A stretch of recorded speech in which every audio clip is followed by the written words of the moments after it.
Noticia de último momento, Donald Trump acaba de responderle a Rusia, no a Putin, no a Sergei Lavrov, el canciller, pero sí a quien sería una especie de número 2 de Putin en términos de que es el jefe, o el mejor dicho, el vicejefe del Consejo de Seguridad de Rusia, Dmitry Medvedev, expresidente de Rusia, cuando Putin tuvo que tomarse 4 años porque la Constitución le impedía seguir siendo presidente, que Medvedev había dicho, dice muchos disparates Medvedev, pero entre otras cosas había dicho, bueno, si le quitan el programa nuclear a Irán, otro podría darle un arma atómica. Eso había dicho, palabras más, palabras menos, Medvedev. Y fíjate la respuesta de Trump, que es un mensaje para Rusia, pero un mensaje también para el mundo.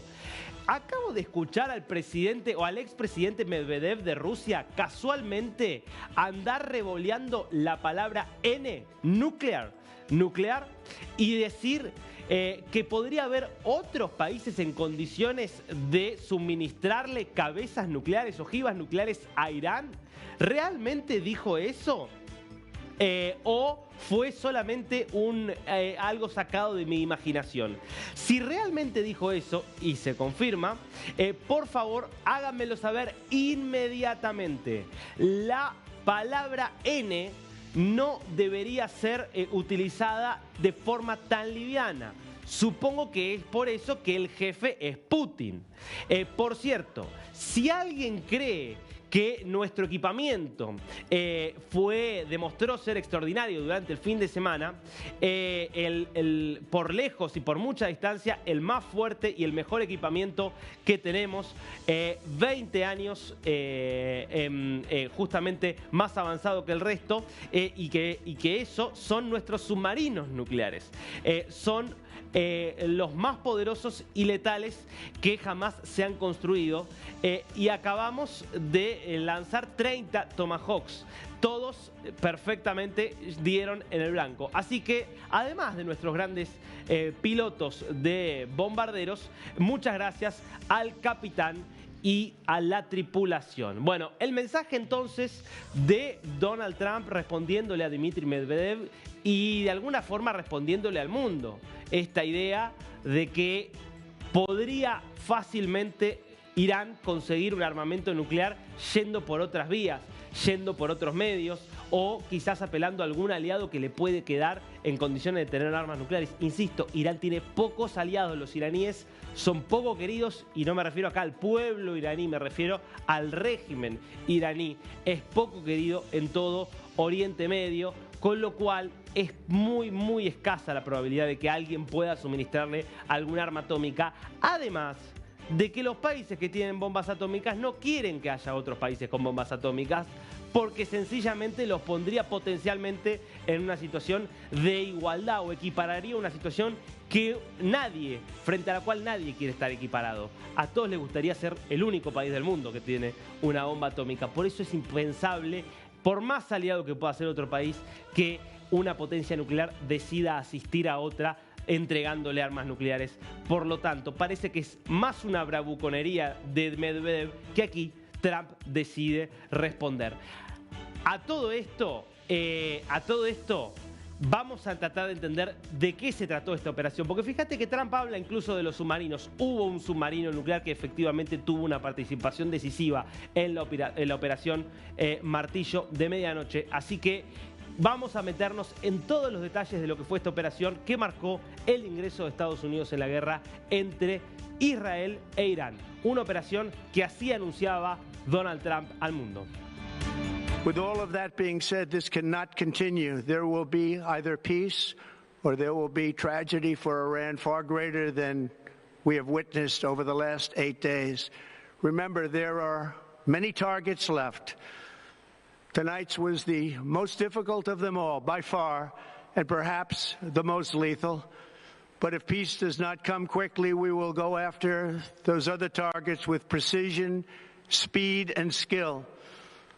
Most of them can be taken out in a matter of minutes. There's no military in the world that could have done what we did tonight, not even close. There has never been a military that could do what took place just a little while ago.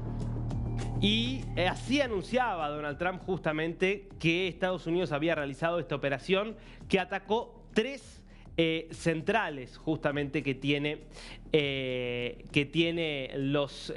justamente tres no centrales nucleares, sino tres centrales de producción de uranio. Bueno, esto fue presentado como la operación Martillo de Medianoche. Vamos a ver justamente primero cómo se gestó esta operación y qué objetivos justamente buscó cumplir. Vamos justamente con ello. Me corro para que lo puedas ver bien.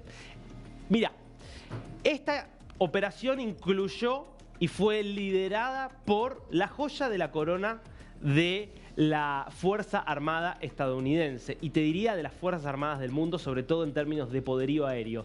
Los aviones bombarderos B-2, los más avanzados que existen en el planeta, solo Estados Unidos los tiene. Son bombarderos, ahora te voy a contar detalles realmente muy interesantes de cómo funcionan, que son indetectables, que tienen capacidad de cargar hasta 18 toneladas de explosivos, que tienen una autonomía de 11.000 kilómetros y que son los bombarderos desde donde se realizaron estos ataques que apuntaron, insisto, contra 3 sitios de desarrollo del programa nuclear iraní. ¿Cómo fue la operación? Bueno, la operación incluyó para empezar una distracción. Estos bombarderos tienen su base aquí, me corro un poquito, en el centro de los Estados Unidos, en Missouri, muy cerquita de Kansas City. Ahí tienen la principal base de la que operan los 19 que están hoy en actividad. Hubo un grupo que partió el sábado por la noche, ¿rumbo a dónde? Al Océano Pacífico, es decir, hacia allá.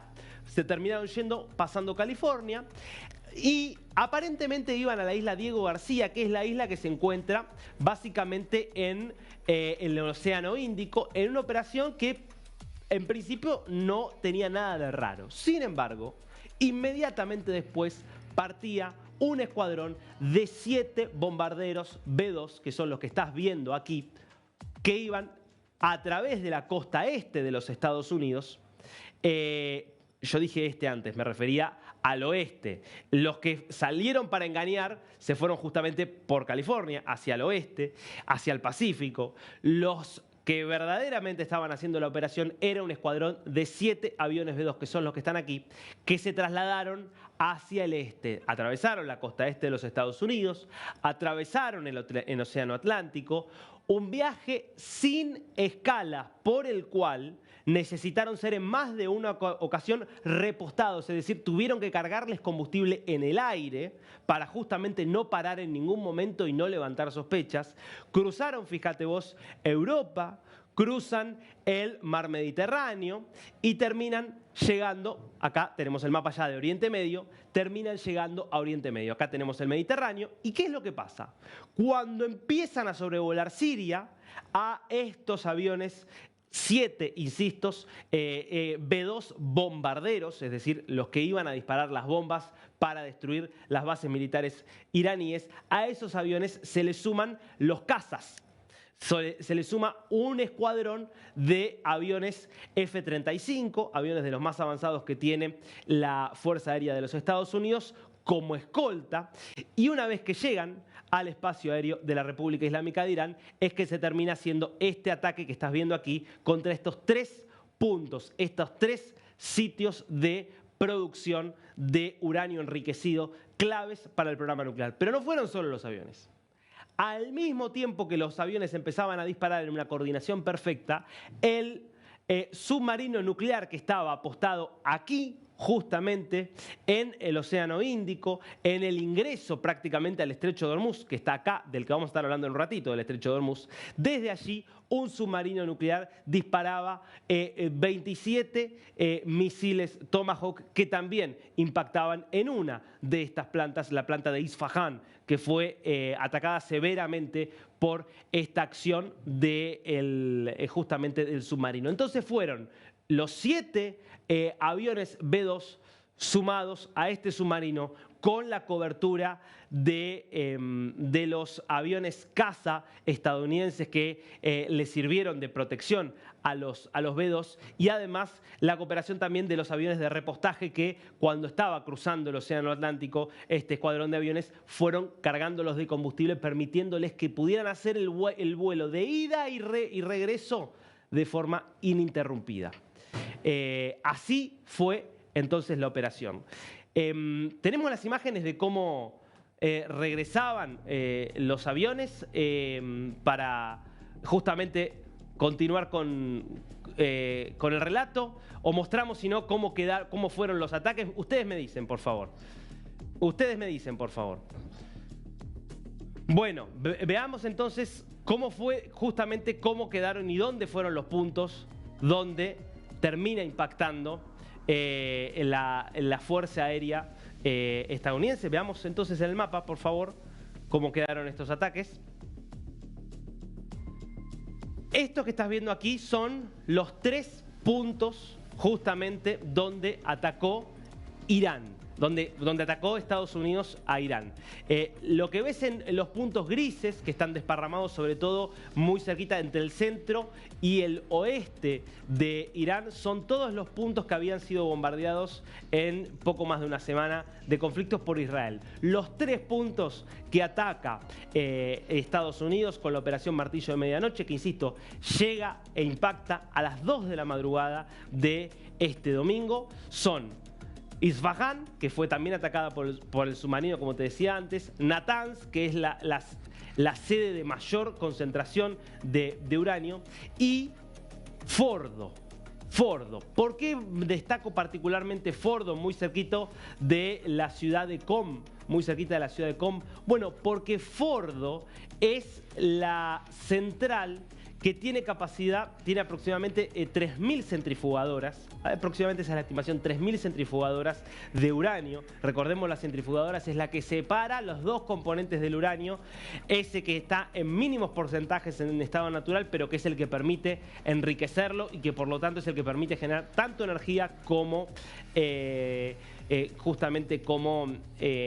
tanto energía como capacidad para la fisión nuclear y por lo tanto para hacer una bomba atómica, y que estaba enterrado muchos metros bajo tierra en una montaña cerca de la ciudad de Qom, para lo cual se necesitaba justamente el ataque de los Estados Unidos. Se necesitaba justamente el ataque de los B-2 para desarrollar estas bombas especiales que podían penetrar el suelo incluso varios metros. Fíjate cómo es la estructura de Fordo. Vamos a verlo a través de esta infografía para que veas. Es toda una zona montañosa. Acá lo estás viendo bien. Este es un edificio que es el único que vos vas a ver en las imágenes satelitales, que es un edificio básicamente de apoyo. Acá están marcadas algunas de las entradas, obviamente para los túneles, y la estimación es que el sitio nuclear está más o menos justamente en esta superficie que acá ves marcada, varios metros debajo de la montaña. Eso es lo que ya tenían estudiado tanto Israel como Estados Unidos, con lo cual el punto era poder no destruir este edificio, que era un edificio de apoyo, sencillamente, que vas a ver que de hecho quedó intacto, inmaculado, porque no les interesaba a nadie, acá no había nada importante. Lo que buscaba el ataque estadounidense es ingresar aquí a la montaña y poder penetrar varios metros debajo de ella hasta llegar a la zona donde hay aproximadamente 3.000 centrifugadoras de uranio. Yo quiero que veas las imágenes satelitales que te van a mostrar el antes y el después del ataque, porque es muy interesante. Me paro aquí para que veas antes del ataque cómo era la situación y cómo era. Este es básicamente el complejo de Fordo, que ves acá a mi izquierda. Este es el complejo de Fordo antes, fíjate, es del 2 de junio esta imagen satelital. Ves que no se ve nada, se ve solamente este edificio, que es el edificio que es de apoyo, no se hace ningún trabajo importante, pero es debajo de la montaña, como veías antes, donde estaba toda la estructura. ¿Qué pasó después del ataque del domingo a la madrugada? Bueno, nos metemos acá, en esta segunda imagen satelital, que es justamente de las primeras horas de este domingo.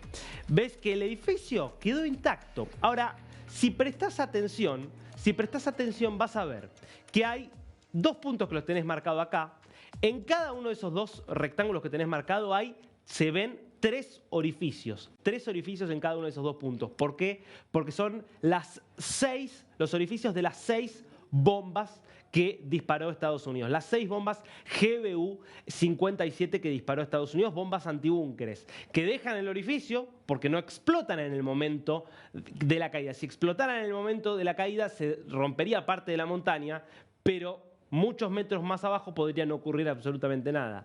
Lo extraordinario de estas bombas es que hacen el orificio, justamente ingresan varios metros debajo de la tierra, y llegan hasta el concreto, hasta la estructura que está construida por debajo. ¿Y qué quiero que veas que también es importante? Que te muestra que el nivel de destrucción fue importante. Si prestás atención, en la imagen del antes vas a ver que no ves nada blanco. ¿Ves? Sí, la estructura es marrón y el color propio de la montaña. Si vos ves esta imagen, vas a darte cuenta de que hay una sensación de suciedad y de una suciedad blancuzca que hay todo en la zona. Bueno, ¿qué es lo que dicen los expertos en estas cuestiones? Eso es concreto. El concreto que salió de abajo de la tierra porque fue tan importante la explosión que termina el polvo, el concreto, los restos justamente de esa explosión saliendo por esos agujeros que ves allí por donde ingresaron las bombas. O sea, es una señal de que la operación fue exitosa, que es muy difícil que puedan haber sobrevivido las centrales de enriquecimiento de uranio si semejante fue el nivel de destrucción de la estructura y el armazón de concreto. Así volvían los B-2 bombarderos a Missouri después de una operación exitosa sin dudas. Son aviones, insisto,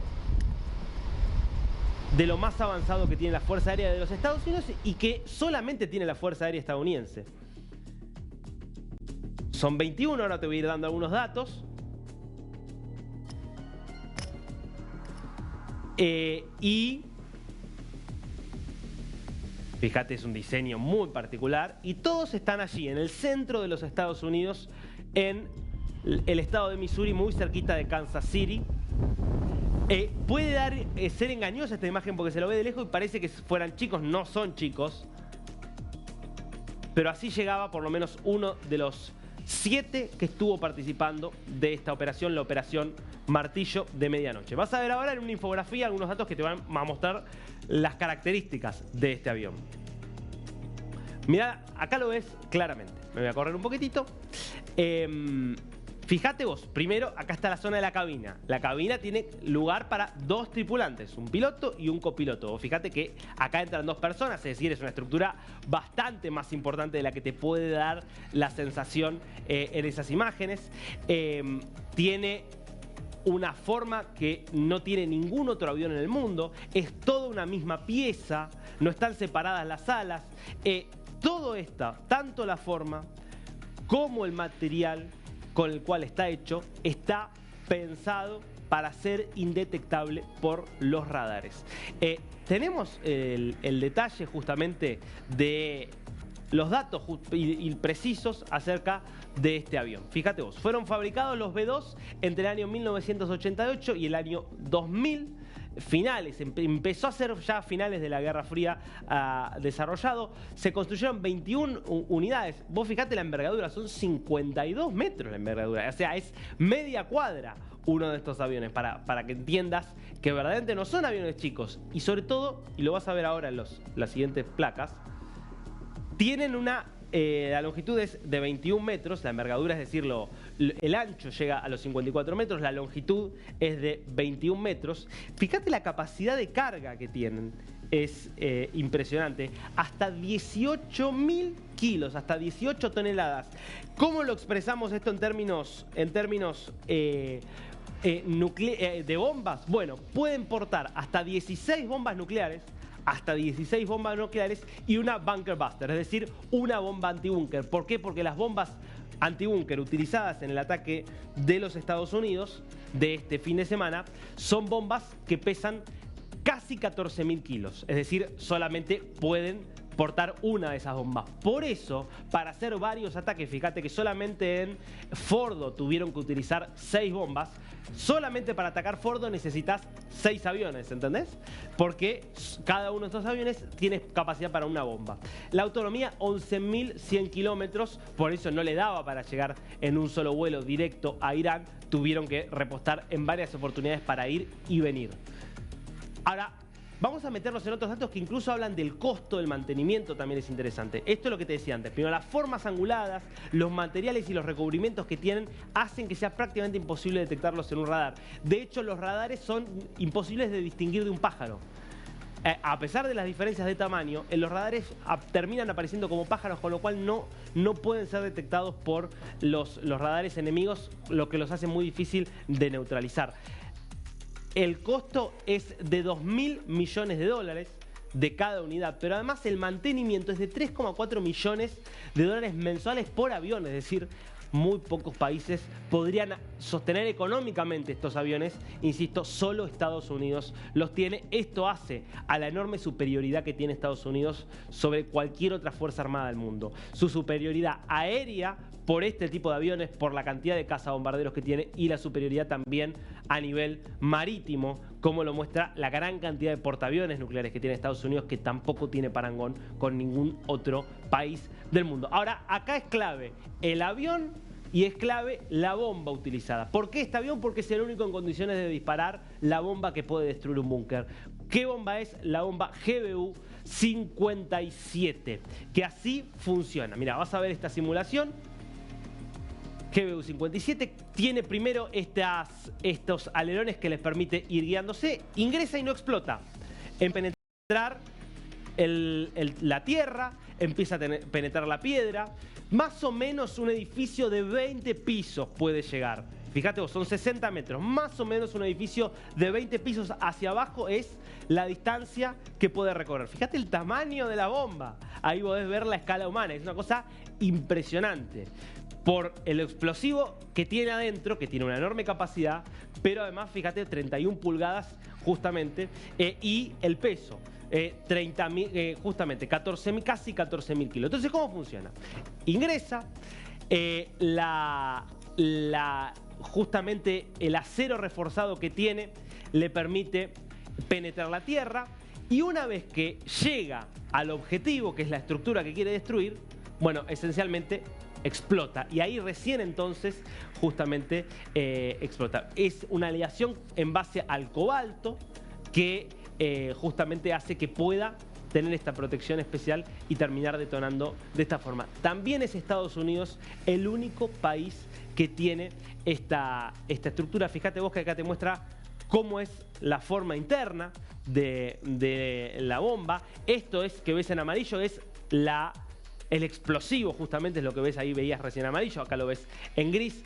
Esta es la estructura interna que justamente conecta el explosivo con la cabeza, y además con lo que sería lo que le da propulsión y orientación a la bomba. Y así lo podés ver, ¿no? Cómo este avión puede apuntar directamente una vez que sobrevoló y encontró el momento exacto, y disparar la bomba que termina cumpliendo el objetivo en este caso. Por eso digo, fue una demostración de fuerza muy importante de los Estados Unidos hacia Irán, una demostración de fuerza que para muchos ya ha terminado con todo el trabajo que viene haciendo Israel, ha terminado con el programa nuclear de Irán tal cual estaba concebido, y es lo que explica, insisto, en este momento que sea Irán el que trate de amenazar a Estados Unidos, pero que al mismo tiempo sabe Irán que las posibilidades que tiene de dañar a Estados Unidos con esta tecnología de la que estamos hablando, de la que dispone Washington, es muy, pero muy limitada. De todas maneras, en instantes te cuento cuáles son las hipótesis, las evaluaciones de cómo podría responder Irán a este ataque. Pero ahora nos vamos a las repercusiones que ha tenido a nivel europeo.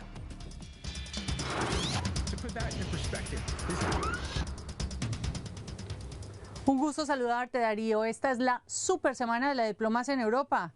Tres reuniones, tres temas urgentes. Por un lado está la cumbre de la OTAN y su controvertido aumento del gasto en defensa de cada país de hasta un 5% del Producto Interno Bruto, respaldado por la mayoría de países, salvo España y por lo visto Bélgica.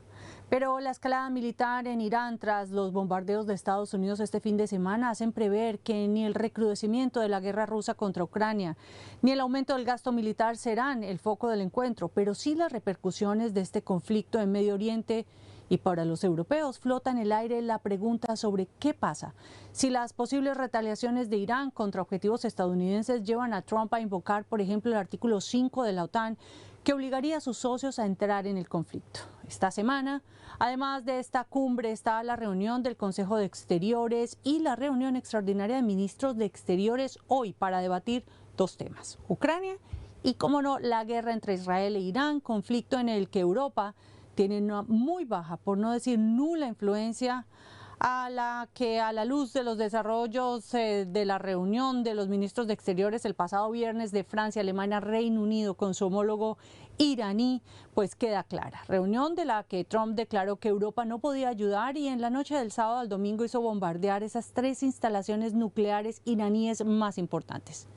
Pese a todo, Darío, los europeos insisten en que se retomen las vías diplomáticas e instan a Irán una vez más a que se siente en la mesa de negociaciones con los Estados Unidos, con la certeza de que solo ese país está en capacidad de obligar a Irán a una capitulación de su programa nuclear. En lo que se han mostrado distantes los europeos es en un apoyo a derrocar el régimen iraní. El ataque de Estados Unidos a Irán amenaza con agravar la situación en Medio Oriente, pero de momento no hay señales de pánico en los mercados bursátiles europeos este lunes. Por supuesto, la atención sigue puesta en esas respuestas, en esas retaliaciones de Irán, que pueden incluir, como ya lo hemos hablado, por ejemplo, la interrupción del paso del crudo por el estrecho de Hormuz, como lo pide el parlamento de ese país, y con ello un aumento de los precios del barril de petróleo y sus efectos inflacionarios. Es una de las tantas posibilidades, pero no la única. La guerra entra en su segunda semana y su evolución es incierta.